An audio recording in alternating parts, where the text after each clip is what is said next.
খারাকদ্বীপে সৈন্য পাঠানো ট্রাম্পের হাতে থাকলেও সেই সৈন্যদের ফিরে যাওয়ার সিদ্ধান্ত পুরোপুরি ইরানের হাতে বলে ট্রাম্পকে কঠিন হুঁশিয়ারি দিয়েছে ইরানের ভাইস প্রেসিডেন্ট মোহাম্মদ রেজা আরেফ।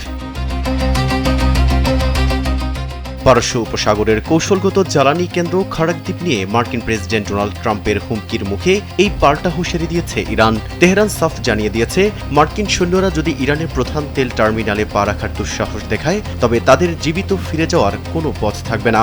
ইরানের ভাইস প্রেসিডেন্ট মোহাম্মদ রেজা আরেফ সামাজিক যোগাযোগ মাধ্যম এক্সে ট্রাম্পকে উদ্দেশ্য করে লিখেছেন, খারাকদ্বীপে সৈন্য পাঠানোর সিদ্ধান্ত হয়তো ট্রাম্প নিতে পারেন, কিন্তু তাদের ফিরিয়ে নেওয়ার ক্ষমতা আর তার হাতে থাকবে না, কারণ নরক থেকে কেউ কোনোদিন জীবিত ফিরে আসে না। এই বার্তার সঙ্গে তিনি মার্কিন পতাকায় মোড়ানো সারিবদ্ধ কফিনের ছবি জুড়ে দিয়ে ভীতিকর ও চ্যালেঞ্জিং এই বার্তা দিয়েছেন।